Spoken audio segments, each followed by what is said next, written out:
kalau dilakukan penangkapan itu adalah keliru. Harusnya perintah membawa untuk diserahkan kepada JPU. JPU punya kewenangan untuk melakukan penahanan. Nah, sedangkan JPU tidak bisa menahan kami karena pasal yang disangkakan kepada kami adalah pasal Undang-Undang ITE pasal 27 ayat 3, ya, tentang penghinaan dan pencemaran nama baik, ya, fitnah. Saya tidak pernah fitnah. Nanti saya akan beberkan. Justru perkara ini saya tunggu. Saya suka kalau segera dilimpah. Karena kenapa? Sebagai orang hukum, tentu saja kami ingin buktikan tuduhan mereka itu benar apa enggak di pengadilan. Jangan dikira saya takut. Gak ada, kami itu tidak ada rasa takut. Pak, zaman sekarang ini, maaf nih, ya, zaman sekarang ini orang meninggal itu mudah. Ya, naik pesawat jatuh mati. Kemudian bersentuhan dengan orang yang amit-amit jangan baik, ada COVID, mati. Mati itu saya sudah gak takut. Apalagi di penjara. Apalagi saya tidak bersalah. Saya yakin. Karena kenapa? Saya sudah kemarin itu. Ya, sudah, yang lalu itu ancaman 10 tahun. Juga saya tidak ditahan dan diproses saya kooperatif. Ya, saya perlu saya ditahan karena saya tidak akan melarikan diri. Nah, kemudian, ya Pak, jangan terlalu gampang menyebar hoak. Mengatakan bahwa sudah sesuai prosedur. Kita ini prosedur ada. Ya, masyarakat perlu tahu.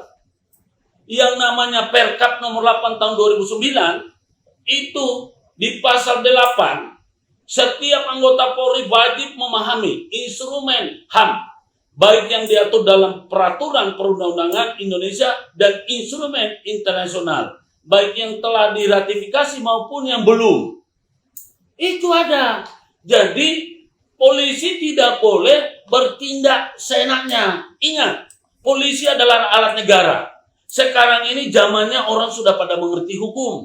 Jadi tidak bisa polisi itu dengan kewenangan yang diberikan bahwa dia boleh menjemput, menahan, menangkap, lantas dia lakukan tanpa apa? Kita tahu polisi masih banyak yang baik.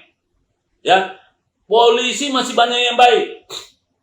Tetapi jangan karena ulah oknum yang ingin berlindung dari seragamnya, lantas merusak citra kepolisian. Saya punya keluarga banyak polisi. Kebetulan Pak Kapolrinya itu dari kampung saya. Kami cinta kepolisian. Saya juga mengucapkan selamat datang kepada Bapak Kapolri yang baru. Beliau punya slogan bahwa sudah waktunya hukum kita itu tidak boleh hanya tajam ke bawah, tumpul ke atas. Dia harus mengatakan bahwa itu harus objektif. Saya ucapkan selamat Pak. Bapak adalah Kapolri yang insya Allah amanah. Saya berharap perkara saya ini Bapak Kapolri, tolong Pak diperhatikan. Ini nggak beres. Nanti saya akan sebarkan, saya akan share saya punya video-video penyiksaan.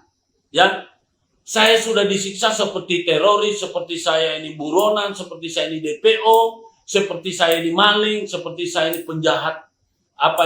Penjahat yang tidak saya disiksa, dijemput oleh 10 orang anggota, padahal saya masih sarungan. Belum ada satupun bukti bahwa saya ini akan melarikan diri. Jadi sekali lagi, demi tegaknya hukum, ya, Bapak-bapak penyidik mohon mulai belajar.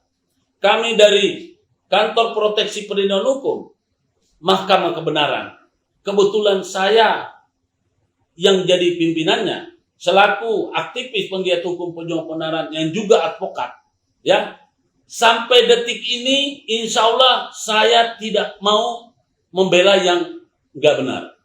Kami pernah menjadi kuasanya artis bermitra dengan Polda Jatim, ya, kami itu mundur walaupun dia artis. Ketika dia bohong, ketika ngomongnya mencela-mencela, kami itu sebetulnya harusnya diberikan juga apresiasi oleh kepolisian. Karena apa? Kami ini bukan orang yang gila materi. Tapi kenapa kok dipertontonkan seolah-olah mereka itu punya kewenangan absolut? Ingat, polisi itu adalah alat negara. Berdasarkan Undang-Undang Nomor 2 tahun 2002 polisi itu adalah mitra masyarakat. Dia pelindung dan pengayom masyarakat. Dia bukan preman. Tapi apa yang terjadi, ya nanti Anda akan saksikan video-video saya. Saya ini menghadapi seperti apa? Saya ini adalah bandit, kemudian mereka datang sebagai preman. Menghadapi saya, mengeroyok saya. Saya cuma berdua dengan anak saya. Ya.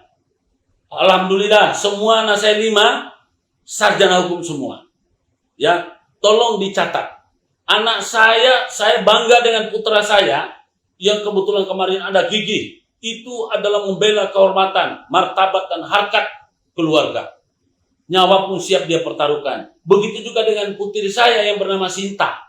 Kalau ada yang coba-coba ingin, ya, saya melihat itu ada yang menakut-nakuti undang-undang ITE karena menyebarkan. Ingat, dia adalah anak saya dan dia ada di tempat kejadian. Dia tidak punya motif lain selain daripada memperjuangkan harkat dan martabat orang tua. Siapa yang mau melapor? Coba polisi. Ya, ini delik aduan, Pak. Undang-undang ITE itu delik aduan. Harus ada yang merasa dirugikan, korban. Kalau polisi, coba bayangkan. Jadi saya minta belajarlah. Jangan coba-coba mau nakut-nakutin. Saya lihat di koran-koran itu nanti akan diinvestigasi itu. Pak, saya perlu beritahu bahwa Sinta Fitri Angelika sarjana hukum, dia adalah calon advokat, ya. Dia adalah putri saya, ya. Putri yang keempat saya.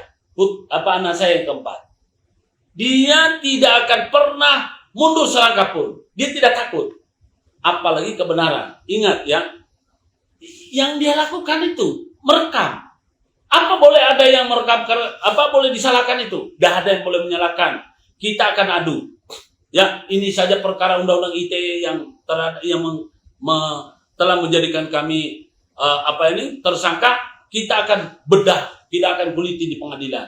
Moga-moga ya pihak-pihak yang terlibat, mulai dari pelapor sampai penyidik siap data. Ya, karena kami bukan hoak. Kami bukan fakta. Kami mengungkapkan kebenaran. Sebetulnya undang-undang dibuat itu bukan untuk menyiksa masyarakat. Tolong diketahui. Perlu diketahui masyarakat.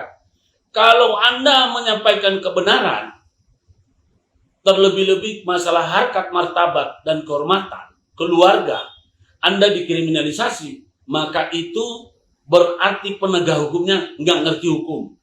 Ya, karena ini saya perlu tekankan bahwa yang namanya harkat martabat kehormatan dan harga diri serta harta benda itu dilindungi undang-undang. Silakan dibaca Undang-Undang Dasar 45 pasal 28. Pasal 28 itu mulai dari pasal 28, 28A, kemudian 28C, GHI, di situ jelas. Ya. Tidak boleh ada satupun yang bisa mengkriminalisasi karena orang mempertahankan harkat martabat, ya. Jadi ini aneh. Anda tidak perlu ragukan. Kami akan terus. Jangan pernah Anda berpikir bahwa kami akan mundur. Sedikit pun akan mundur.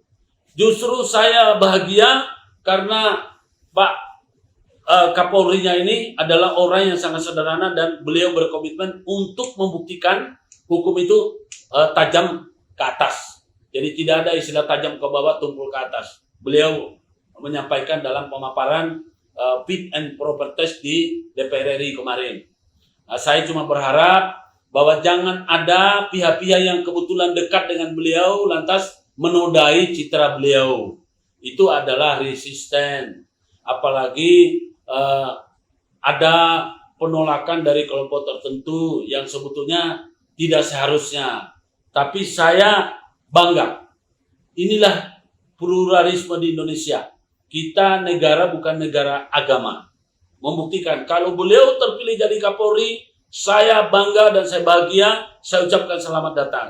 Karena ini baru pertama kali Kapolri datang dari istilahnya dengan keyakinan lain yang cukup diprotes, tapi Pak Jokowi tetap gigih memperjuangkan. Jadi teman-teman, coba Anda lihat, ya, saya dikeroyok ini, ya coba